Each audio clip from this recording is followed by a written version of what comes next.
Bismillahirrahmanirrahim.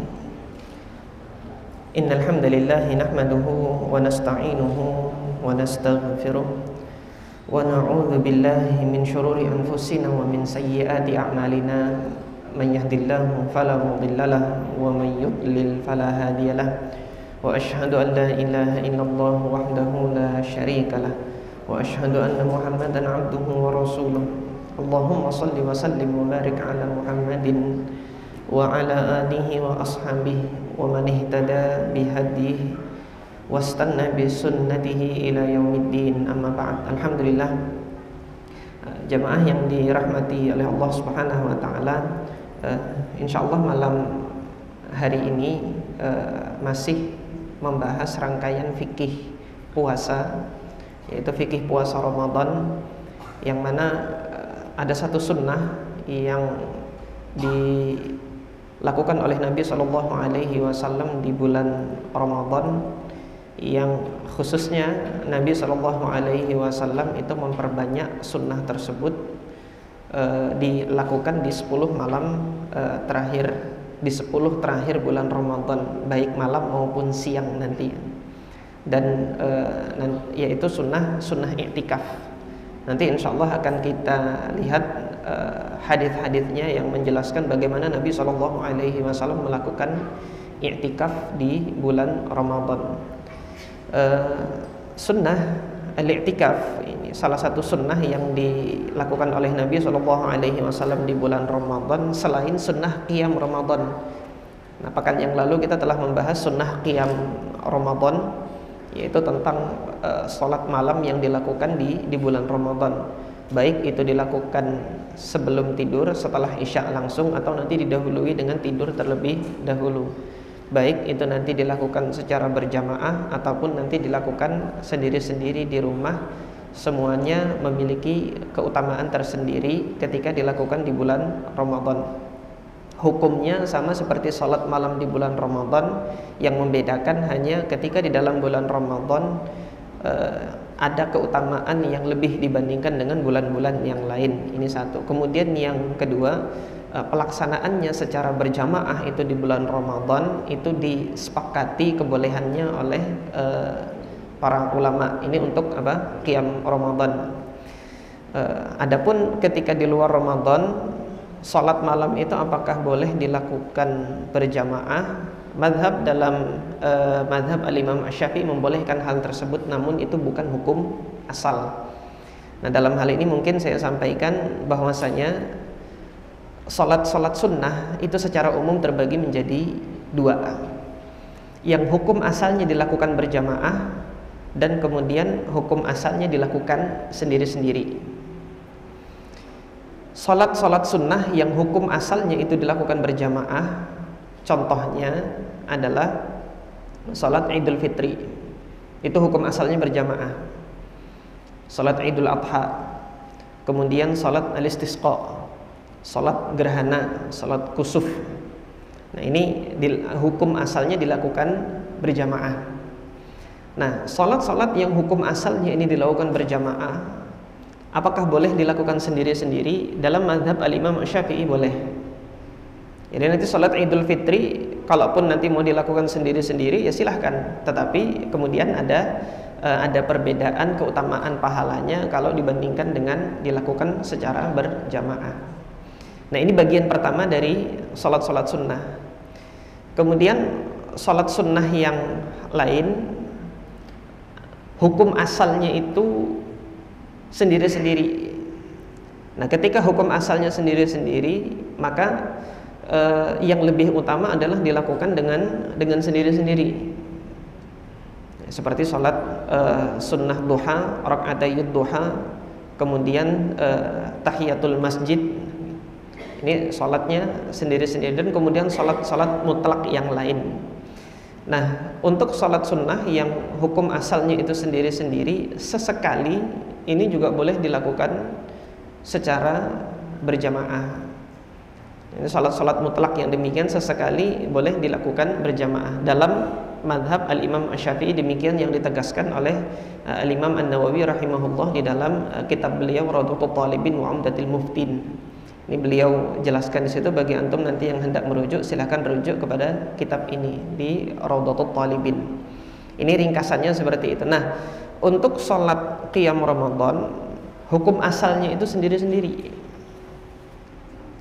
tidak berjamaah, karena Nabi SAW tidak pernah menyuruhkan untuk dilakukannya secara berjamaah. Nabi SAW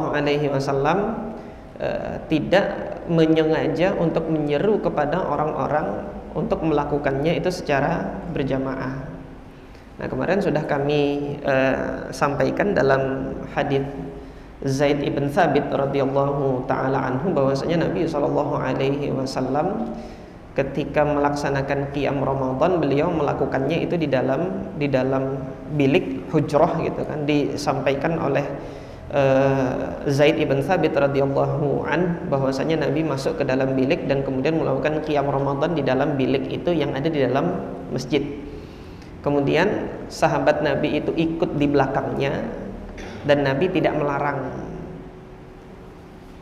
Kemudian sampai pada malam yang kesekian baru kemudian Nabi SAW memerintahkan para sahabat untuk melaksanakannya sendiri-sendiri di rumah masing-masing. Ala sallu fi buyutikum, kata Nabi, salatlah kalian di rumah kalian.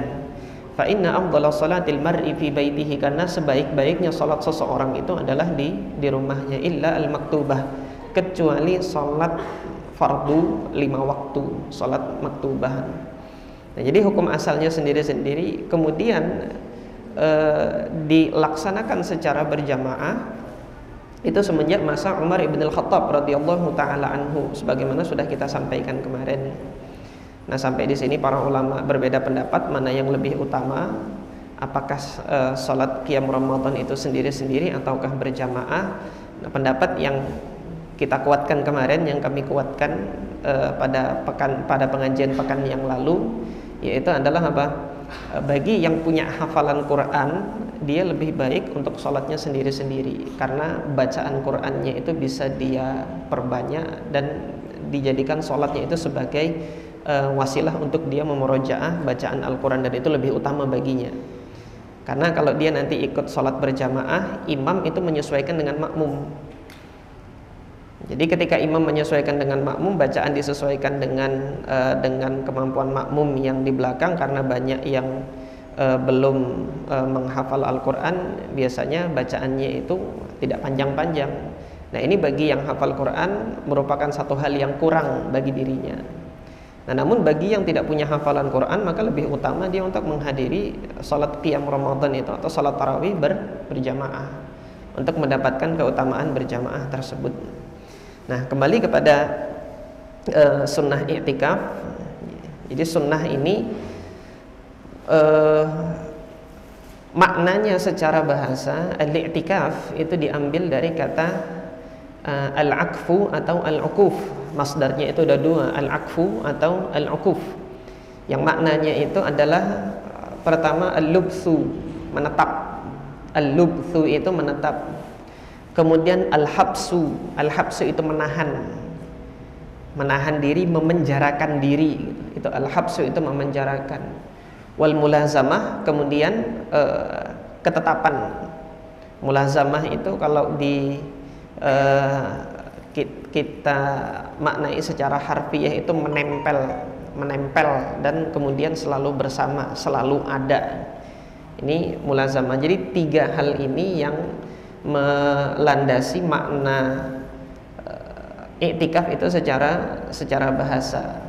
Di dalam Al-Quran, i'tikaf itu ada kalanya dilakukan dalam rangka ibadah dan ada kalanya dilakukan dalam rangka maksiat.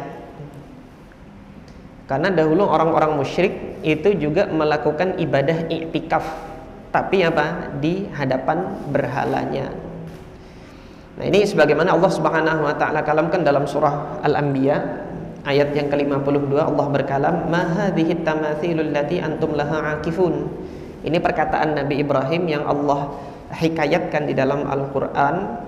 Allah kalamkan dalam Al-Qur'an untuk menghikayatkan percakapannya Nabi Ibrahim alaihi salatu wasallam kepada kaumnya. "Ma hadhihi tamathilul lati antum laha akifun."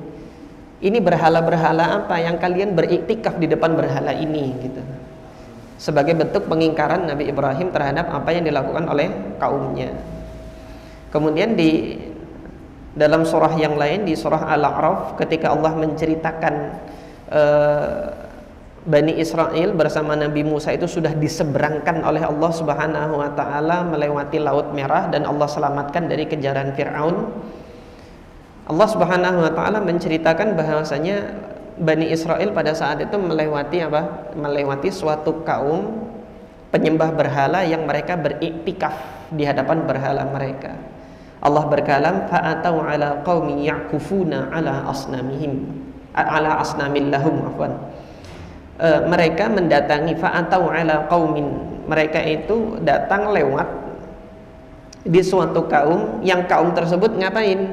Ya'kufun, beriktikaf, ala asnamil lahum, di hadapan berhala-berhala mereka. Nah, jadi kata iktikaf ini secara bahasa, secara umum dia merupakan suatu bentuk aktivitas berdiam diri, melazimkan diri untuk berdiam pada batas waktu tertentu yang ditujukan sebagai bentuk ibadah dan pengagungan. Orang musyrik berdiam diri untuk mengagungkannya, itu yang diagungkan adalah berhala. Sementara orang-orang muslim berdiam diri sebagai bentuk pengagungan kepada Allah Subhanahu wa taala dilakukannya di masjid. Nah, hal ini Allah Subhanahu wa taala kalamkan di dalam Al-Qur'an surah Al-Baqarah ayat 187 ketika Allah Subhanahu wa taala berkalam, wala tubasyiruhunna wa antum aakifuna fil masajid. Janganlah kalian itu mempergauli istri-istri kalian, yaitu mereka, yaitu istri-istri kalian, wa antum aakifuna fil masajid, sementara Anda itu sedang beriktikaf di masjid. Jadi ayat ini tegas menyatakan bahwasanya pada saat iktikaf itu diharamkan untuk melakukan hubungan suami istri. Ketika seorang yang beriktikaf di masjid, dia pulang melakukan hubungan suami istri dengan istrinya, maka selesai iktikafnya. Iktikafnya selesai sampai di situ. Jadi iktikafnya hanya sampai di situ. Nah, ini Allah Subhanahu wa taala menjelaskan dalam surah Al-Baqarah ini adalah iktikaf dalam arti ibadah pengagungan kepada Allah Subhanahu wa taala yang bentuknya diridhoi oleh Allah. Nah, adapun di dua ayat sebelumnya tadi yang kami sampaikan, iktikaf itu diungkapkan untuk menunjukkan aktivitas ibadahnya orang-orang musyrik. Nah, di dalam syariat apa makna iktikaf itu? Jadi iktikaf ini didefinisikan oleh para ulama. Di antara yang saya kutip di sini adalah definisinya Al-Imam An-Nawawi rahimahullah. Beliau mengatakan al-i'tikafu fi syara'. Iktikaf dalam syariat yang dimaksud adalah apa? Huwa al-lubthu fil masjid, yaitu menetap dalam waktu tertentu di masjid. Min syakhsin makhsus, yang dilakukan oleh orang tertentu. Nanti syarat-syarat orangnya itu nanti akan dijelaskan oleh para ulama. Pertama, dia harus muslim. Ini syarat yang pertama, dia harus muslim. Kemudian yang kedua, harus berakal. Karena iktikaf itu harus dengan niat. Mereka yang tidak berakal dalam keadaan mabuk atau dia majnun, gila, itu kan nggak bisa dapatkan niatnya. Suruh niat gimana, dia gila, majnun, sehingga kemudian nggak sah iktikafnya. Baru kemudian yang terakhir, syaratnya tidak dalam keadaan junub. Kemudian ini min syakhsin maksus biniyatin maksus. Jadi syaratnya rukun yang selanjutnya biniyatin maksus, dengan niat bahwasanya menetapnya dia di masjid itu memang niatnya untuk iktikaf. Jadi untuk apa niat? Karena berdiam diri di masjid ini ada kalanya tujuannya itu bukan untuk beribadah kepada Allah. Masuk ke masjid diem, ketika ditanya kenapa, lagi nunggu teman, nah maka itu nggak dapat nilai ibadah. Tetapi ketika masuk ke masjid dia berdiam diri di situ, duduk dalam waktu lama di satu tempat.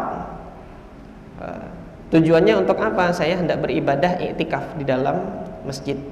Jadi sembari menunggu azan, seorang masuk dalam masjid, dia duduk dan kemudian meniatkan diri, ini adalah iktikaf untuk Allah Subhanahu wa taala, sehingga berdiam dirinya saya ini tidak hanya sekedar menunggu azan maghrib, tetapi saya niatkan ini sebagai bentuk ibadah kepada Allah Subhanahu wa taala di rumahnya, maka akan Allah catat itu sebagai ibadah iktikaf. Adapun hukumnya, apa hukumnya? Para ulama sepakat bahwasanya iktikaf itu adalah sunnah. Barang siapa yang melakukan, maka dia mendapatkan keutamaan. Yang tidak melakukan iktikaf, maka Allah Subhanahu wa taala tidak memberikan dosa bagi orang tersebut. Hada bil ijma', semua madhab. Tapi iktikaf bisa jadi wajib. Kapan itu? Ketika dia dinazarkan. Jadi suatu ibadah yang sunnah itu bisa jadi wajib kalau dia dinazarkan. Dinazarkan itu dijanjikan kepada Allah untuk dilakukan. Saya bernazar mau iktikaf di masjid. Misalnya ada orang yang mengatakan demikian, kalau nanti cair gaji saya di akhir bulan ini sekian gitu kan, nanti saya akan iktikaf selama 1 jam misalnya. Nggak apa-apa 1 jam, atau selama beberapa jam gitu saya beriktikaf nanti di masjid. Nah, ketika dia sudah bernazar seperti itu, maka iktikaf tadi yang hukumnya semula sunnah dia menjadi wajib. Nah, ini berkenaan dengan hukumnya iktikaf itu adalah sunnah, dan kemudian bisa menjadi wajib kalau dia dinazarkan. Dinazarkan itu dijanjikan kepada Allah Subhanahu wa taala untuk dilakukan. Maka ketika dia berjanji harus ditunaikan. Nah, kemudian syaratnya iktikaf ini yang dikemukakan oleh para ulama, khususnya para ulama Syafi'iyah, ada 3. Tadi sebagaimana kami singgung, yang pertama dia harus seorang muslim. Kalau orang yang enggak muslim masuk masjid, dia diam diri, yang enggak diterima oleh Allah Subhanahu wa taala, karena dia belum muslim. Kemudian yang kedua berakal, sebagaimana tadi sudah kami sampaikan, hilangnya akal tidak sah iktikafnya. Baik hilang akalnya itu sementara atau hilang akalnya itu dalam waktu yang lama. Sementara itu orang mabuk, kemudian kalau dalam waktu lama yaitu orang majnun, orang gila. Kemudian yang ketiga syaratnya bersih dari hadas, yaitu bagi laki-laki dia tidak junub, dan bagi perempuan tidak junub dan tidak haid. Jadi suci dari hadas besar, bukan hadas kecil. Tapi nanti kalau hadas kecil tetap sah iktikafnya. Jadi antum beriktikaf gitu kan, masuk dalam masjid, berdiam diri dalam waktu tertentu, kemudian antum kentut gitu kan, atau buang angin, nggak batal iktikafnya. Tidak disyaratkan harus taharah kecil gitu. Tetapi yang disyaratkan adalah taharah besar. Maksudnya apa? Tidak dalam keadaan hadas besar. Hal ini dikemukakan oleh madhab al-Imam Asy-Syafi'i, karena madhab al-Imam Asy-Syafi'i dan madhabnya ahli Hijaz itu berpandangan haramnya orang junub dan wanita haid masuk masjid gitu. Jadi dasarnya seperti itu. Madhabnya al-Imam Asy-Syafi'i mengharamkan orang junub dan wanita haid masuk masjid. Ini mungkin sudah pernah kita bahas dulu di dalam kitab Thaharah, hukumnya orang junub dan wanita haid masuk masjid. Diperbolehkan oleh mazhab Imam Syafi'i kalau ada keperluan sementara saja, ada jam ketinggalan atau apa gitu di masjid, masuk diambil. Itu dalam mazhab Syafi'i demikian. Maka didasarkan pada hal ini, karena iktikaf itu disyaratkan harus berada pada waktu tertentu di dalam masjid yang lebih dari hanya sekedar lewat, dan disyaratkan harus di masjid. Oleh karena itu mazhab al-Imam Asy-Syafi'i menetapkan syarat yang ketiga ini.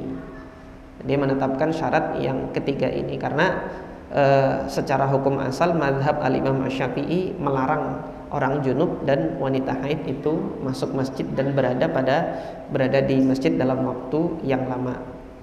Nah, namun sebagaimana dahulu pernah kami sampaikan, pandangan yang kami kuatkan tentang permasalahan orang junub atau wanita haid itu boleh atau tidak berada di masjid dalam waktu lama.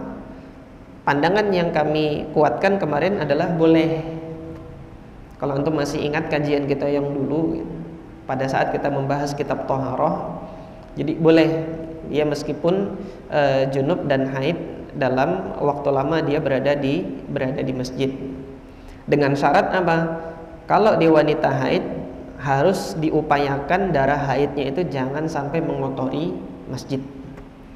Sehingga larangan bagi wanita haid itu untuk masuk masjid bukan didasarkan pada keadaan haidnya, status dirinya sedang haid, melainkan sebab pelarangannya itu adalah karena kekhawatiran terkotorinya masjid dengan darah haid.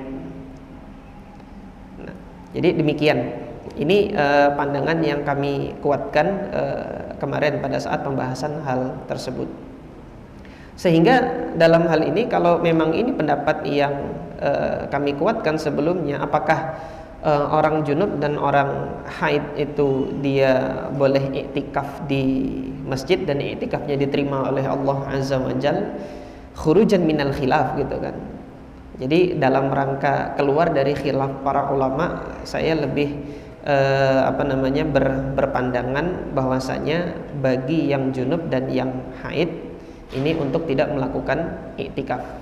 Bagi yang junub ya mandi dulu, karena tidak ada alasan bagi dia untuk tidak mandi, air banyak kan begitu. Nah, hanya saja bagi yang wanita haid gitu kan, bagi yang wanita haid karena ada masa tertentu, maka ini juga kami berpandangan untuk jangan untuk melakukan iktikaf di masjid, tunggu sampai selesai darah haidnya dan kemudian dia mandi dan dia beriktikaf, kemudian dia melakukan iktikaf di masjid. Nah, ini yang berkaitan dengan syarat. Kemudian syarat selanjutnya, iktikaf itu harus di masjid. Didasarkan pada kalam Allah Azza wa Jalla tadi di surah Al-Baqarah ayat 187 ketika Allah berkalam, wa antum akifuna fil masajid, sedang kalian dalam keadaan beriktikaf di masjid.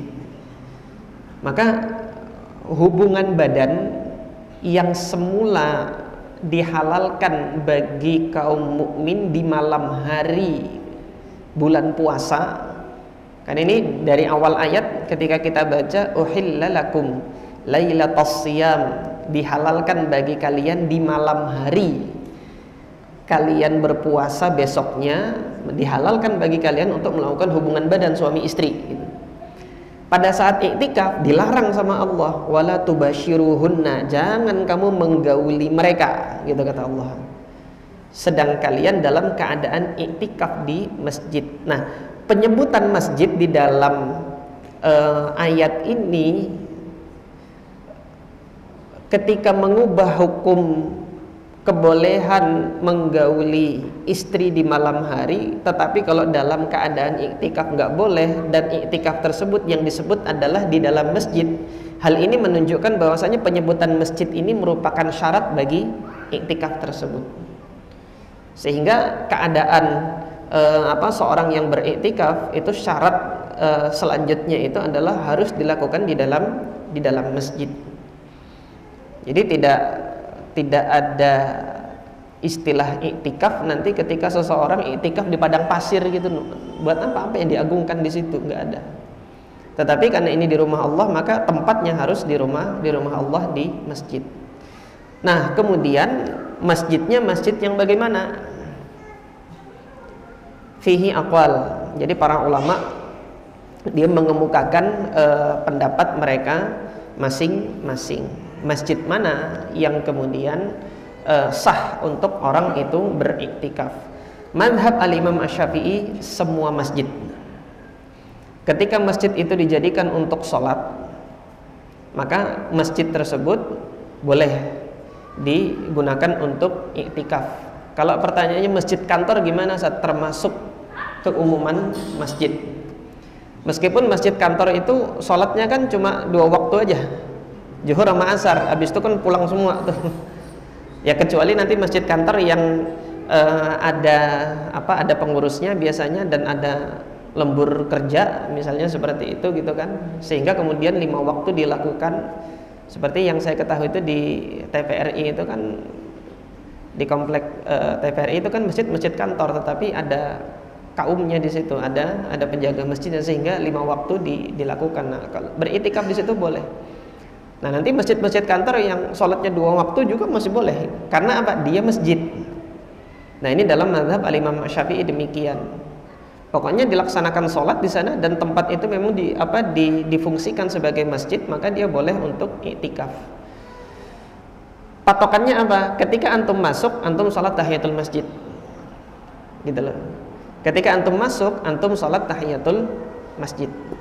Jadi masjid-masjid kantor itu antum masuk kan sholat tahiyatul masjid di situ, meskipun sholatnya nanti 2 waktu dan tidak dilaksanakan sholat Jumat di situ.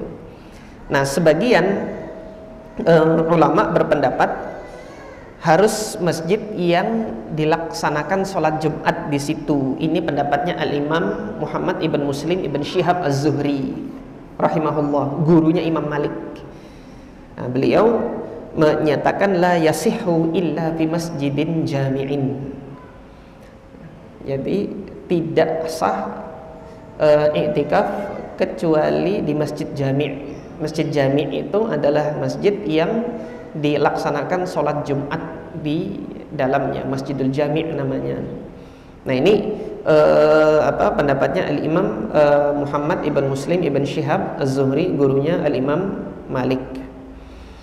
Kemudian pendapat yang lain, ada sebagian ulama yang berpendapat mengkhususkan iktikaf itu hanya di Masjid Nabi. Tetapi pendapat ini tidak diriwayatkan dengan sanad yang kuat, hanya hikayat penukilan berita saja yang dihikayatkan oleh Al-Imam Ibnul Mundzir. Dihikayatkan oleh beliau bahwasanya ini adalah pendapatnya Imam Sa'id Ibnul Musayyib. Jadi beliau menyatakan hanya Masjid Nabi saja yang sah untuk iktikaf, masjid yang lainnya nggak sah. Nah, Al-Imam An-Nawawi mengomentari gitu kan, ma adunnu anna hadza yasihhu anhu. Saya nggak yakin ini sahih dari Imam Sa'id bin Musayyib. Saya nggak yakin gitu. Saya nggak yakin ini beliau pernah ngomong begini. Ini ungkapan Al-Imam An-Nawawi yang menunjukkan adab beliau terhadap para ulama, karena yang menukilkan qaulnya ini Imam Ibnul Mundzir. Jadi ulama besar sebelum Al-Imam An-Nawawi, maka Imam Nawawi adabnya ini menyatakan demikian, ma adunnu, saya nggak yakin gitu. Saya nggak yakin bahwasanya Imam Sa'id bin Musayyib mengatakan yang demikian. Kenapa? Ya karena tadi ayatnya menyatakan umum, wa antum akifuna fil masajid, semua masjid. Jadi tidak dikhususkan oleh satu masjid dengan syarat dan ciri-ciri tertentu. Nah, adapun madhab yang lain seperti madhab Imam Abu Hanifah dan Al-Imam Ahmad ibn Hanbal rahimahumullah, keduanya berpendapat bahwasanya kalau dilaksanakan sholat berjamaah dan dikumandangkan azan di situ 5 waktu, tapi yasihu fi kulli masjidin yusalla fihi as-salawat kulliha, dia sah di satu masjid kalau dilaksanakan sholat 5 waktu secara berjamaah 5-5-nya, artinya dikumandangkan azan di situ 5-5-nya, baru sah sebagai sebagai masjid untuk beriktikaf di dalamnya. Ini pendapatnya Imam Abu Hanifah dan Al-Imam Ahmad bin Hanbal. Atas dasar pendapat ini, masjid kantor tadi dalam madhab Imam Abu Hanifah dan Imam Ahmad nggak sah, karena di masjid kantor pada umumnya zuhur sama asar saja. Maghrib sudah nggak ada karena orang-orang kantor udah pulang semua. Ini masjid kantor pada umumnya, bukan semua masjid kantor nanti. Maka dilihat nanti kantor mana yang masjidnya demikian. Nah, namun pendapat yang kami kuatkan di sini Allahu taala a'lam, yaitu pendapatnya mazhab al-Imam Syafi'i. Karena apa? Karena ayat tadi umum, semua masjid. Kalau sudah difungsikan sebagai masjid dan diantara patokannya itu seorang muslim masuk itu sudah sholat tahiyatul masjid, maka dia adalah masjid. Meskipun di dalamnya sholat berjamaahnya hanya 2 kali saja, zuhur, asar, atau bahkan masjid sekolah itu biasanya zuhur saja gitu loh. Apalagi sekolahnya SD, sholat jamaahnya zuhur aja. Habis itu anak-anak SD pulang, asar nggak ada sholat jamaah biasanya kalau masjid sekolah. Kalau sekolahnya setelah sebelum asar itu sudah pada bubaran gitu. Nah, jadi yang demikian semua masjid itu sah untuk beriktikaf, mau kecil mau besar sah untuk beriktikaf. Hanya saja nanti yang lebih afdol, yang masjidnya lebih besar dan kemudian jamaahnya lebih banyak, tentunya yang masjid yang demikian ini lebih afdol untuk dilaksanakan iktikaf itu di dalamnya. Allahu taala a'lam. Nah, permasalahan selanjutnya, masjid rumah gimana? Nah, ini mungkin di budaya masyarakat kita masjid rumah itu nggak ada gitu loh, atau jarang. Kalaupun ada dia jarang. Tapi di budaya kaum muslimin dahulu, di masa kekhalifahan baik Umayyah, Abbasiyah, bahkan kemudian di masa Nabi SAW, ada namanya masjid rumah. Maksudnya masjid rumah itu apa? Sudut tersendiri di rumah yang digunakan untuk ibadah. Nah, itu biasanya kan sebagian orang yang punya rumah nanti ada sudut ini itu untuk sholat. Jadi ketika hujan deras turun nanti berjamaahnya sama keluarga di situ. Atau ketika nanti sholat malamnya di sudut itu gitu loh. Nah, ini kan masjid juga. Tetapi apakah ini mengambil hukum masjid gitu? Maka dilihat sudut yang digunakan di rumah untuk sholat sunnah seperti itu, ada sholat tahiyatul masjidnya nggak kalau masuk ke situ? Kan nggak ada. Kalau nggak ada maka dia bukan hukum masjid. Ketika hukum masjid maka tidak sah untuk dilakukan iktikaf di tempat itu. Di tempat itu tidak sah untuk dilakukan iktikaf yang nilainya sunnah seperti ini. Itu iktikaf di dalam masjid ini. Jadi demikian. Nah, sebagai amanat ilmiah gitu kan, mazhab Imam Abu Hanifah menyatakan sah iktikaf di masjid rumah, yaitu sudut di rumah tertentu yang digunakan untuk sholat dan ibadah. Di situ kalau ada sudut tertentu dalam rumah, mazhab Imam Abu Hanifah menyatakan itu sah. Tapi untuk apa? Untuk wanita. Karena wanita di dalam hadis yang sahih Nabi SAW kan mengatakan wa buyutuhunna khairul lahun. Rumah mereka itu lebih baik bagi wanita. Nah, boleh jadi inilah landasannya mazhab al-Imam Abu Hanifah untuk menyatakan sah iktikafnya wanita itu di masjid rumah. Karena apa? Keluarnya wanita itu dari rumahnya ini merupakan fitnah. Nah, fitnah ini ketika wanita keluar rumah ini juga dilihat pada kondisi zaman tertentu. Pada kondisi zaman tertentu. Nah, di masanya Ibunda Aisyah radhiyallahu taala anha, Ibunda Aisyah ini pernah melarang wanita-wanita untuk keluar rumah pergi ke masjid gitu. Memfatwakan nggak boleh, karena kemudian di masa tersebut beliau melihat banyak fitnah, banyak kerusakan. Jadi keluar rumahnya wanita itu justru akan membuat fitnah itu bertambah besar. Nah, sementara ketika Nabi SAW masih hidup, Nabi kan pernah melarang kaum laki-laki untuk melarang wanita-wanita ini pergi ke masjid. La tamna'u ima Allah masajidallah, kata Nabi. Jangan kalian larang hamba-hamba wanita Allah itu untuk menuju ke rumah-rumah Allah. Sabda Nabi SAW demikian. Nah, Ibunda Aisyah radhiyallahu anha ketika melihat kondisi zaman di masa beliau setelah Nabi SAW wafat, Ibunda Aisyah pernah mengatakan, andai kata Nabi melihat fitnah yang di masa ini, boleh jadi Nabi akan melarang wanita-wanita untuk keluar menuju ke masjid. Namun ini adalah pandangan beliau radhiyallahu taala anha.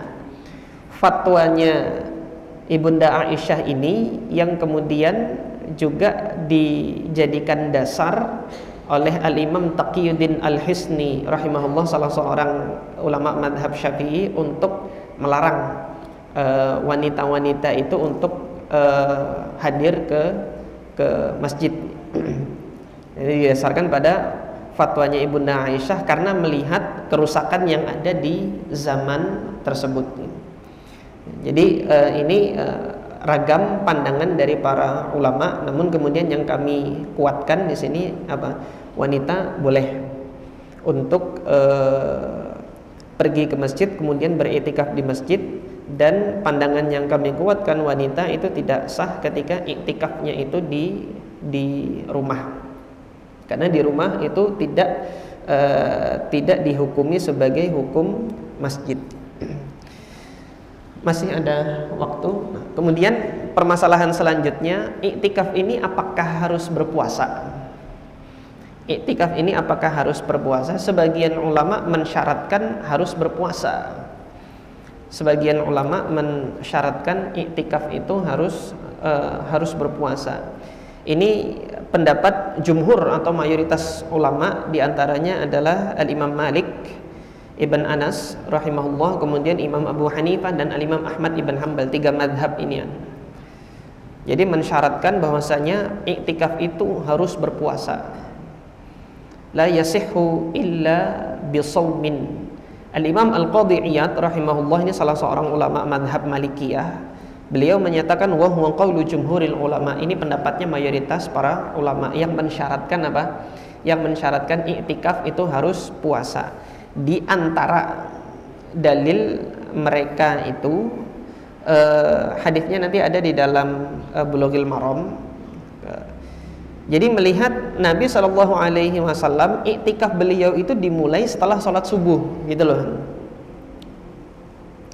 Jadi di hadis yang keempat itu antum lihat di dalam Bulughul Maram bab al-i'tikaf wa qiyam Ramadan, hadis yang keempat dari Ibunda Aisyah radhiyallahu anha. Ibunda Aisyah itu menceritakan kana Nabi sallallahu alaihi wasallam idza arada an ya'takifa. Nabi sallallahu alaihi wasallam itu ketika hendak beriktikaf, shalla al-fajr, beliau salat subuh. Tsumma dakhala mu'takafahu, baru kemudian beliau masuk ke tempat iktikafnya. Tempat iktikaf apa? Ada bilik gitu. Beliau membuat bilik tersendiri yang khusus buat beliau untuk beriktikaf di dalamnya. Al-hadits muttafaqun alaih. Nah, dari sini kita lihat Nabi itu iktikafnya dimulainya itu di awal hari, yaitu semenjak setelah selesai sholat fajar baru dimulai iktikaf beliau. Artinya iktikaf beliau bersama dengan puasa. Zahir dari hadis ini itu dijadikan oleh sebagian ulama tadi ya, sebagaimana disampaikan Imam Al-Qadhi Iyad tadi, bahwasanya jumhur mayoritas ulama mensyaratkan iktikaf itu harus puasa. Ini jumhur. Namun hadis ini saja belum cukup kuat untuk mensyaratkan iktikaf harus puasa, karena nggak ada perintah dari Nabi, gitu loh. Nggak ada perintah dari Nabi. Kemudian yang kedua, Nabi SAW pernah membenarkan iktikafnya Umar bin Khattab di malam hari, gitu loh. Iktikafnya Umar bin Khattab di malam hari.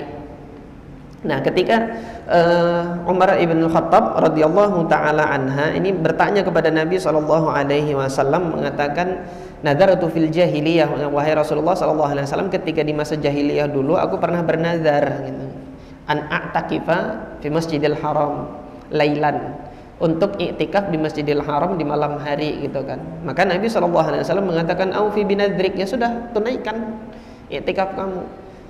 Padahal Umar bin Khattab radhiyallahu an mengatakan malam hari. Kalau malam hari puasa apa? Malam-malam kan nggak ada.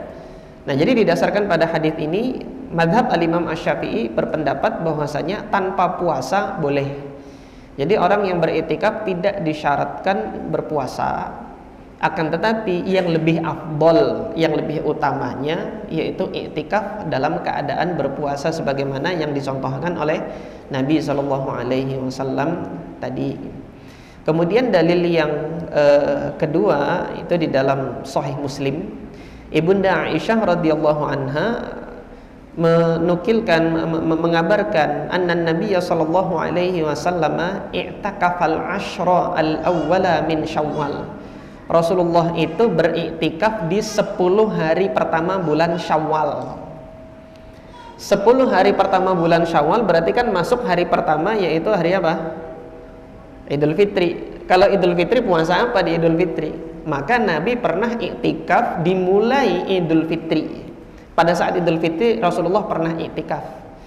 Nah, ini ketika dikaitkan dengan riwayat yang lain, yaitu riwayatnya diantaranya riwayat Al-Imam An-Nasai dalam sunannya, iktikafnya Nabi di bulan Syawal ini untuk mengqadha, mengganti iktikaf beliau di 10 malam terakhir bulan Ramadan, ketika istri-istri Nabi ini pada berlomba-lomba untuk bikin tenda di dalam masjid, bikin bilik di masjid,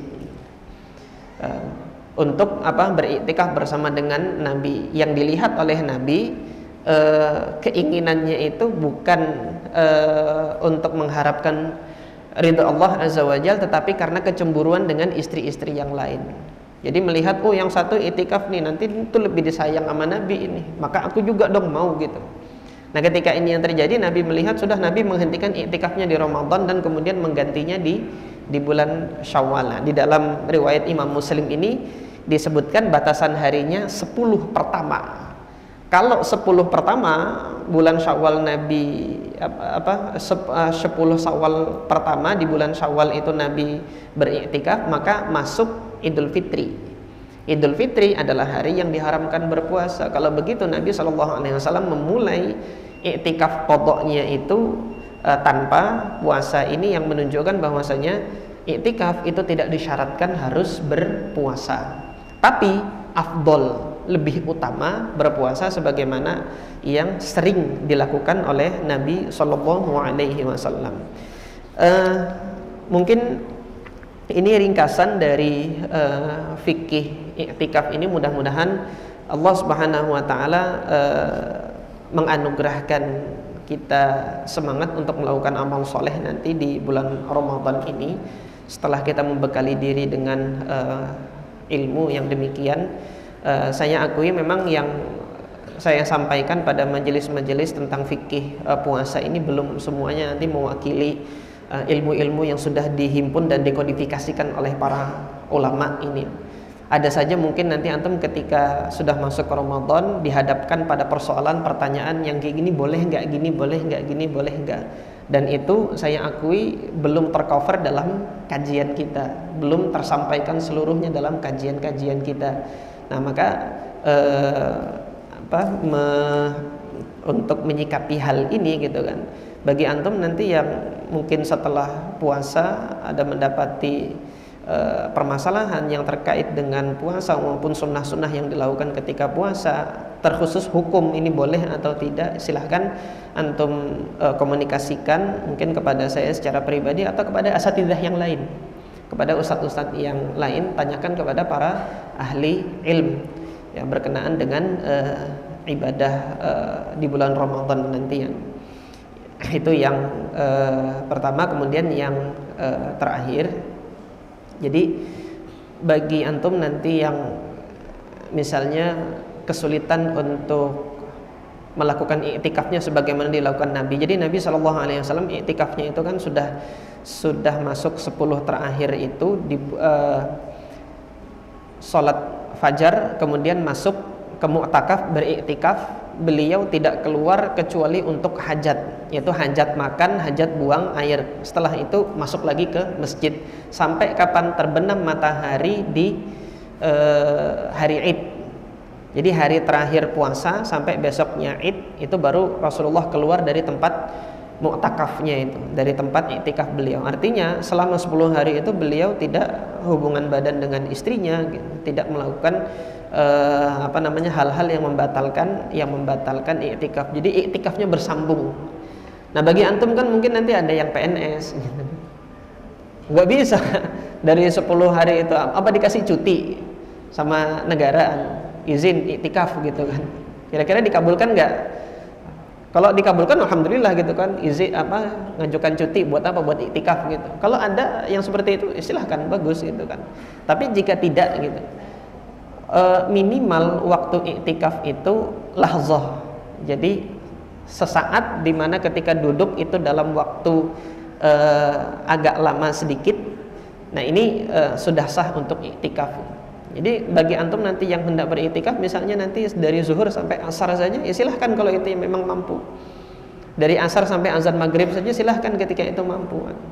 Atau nanti ketika masih ada jam kantor itu masuknya jam 8, kemudian sampai jam 4, selesai ngantor antum langsung ke masjid gitu. Iktikaf keluarnya kapan? Selesai sholat tarawih baru kemudian keluar misalnya.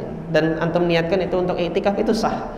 Jadi disesuaikan dengan kemampuan antum dan kondisi masing-masing. Di mana Allah Subhanahu wa taala itu tidak mewajibkan harus sebagaimana seperti Nabi SAW berlanjut terus gitu kan. Jadi disesuaikan dengan kondisi. Mudah-mudahan Allah Subhanahu wa taala menerima amal soleh kita. Ketika tidak mampu seperti Nabi, mudah-mudahan nanti ada amal soleh yang lain yang bisa kita lakukan untuk menutupi kekurangan di iktikaf tersebut. Ini saja mungkin yang bisa saya sampaikan. Subhanakallahumma rabbana wa bihamdika asyhadu an la ilaha illa anta astaghfiruka wa atubu ilaik. Assalamualaikum warahmatullahi wabarakatuh.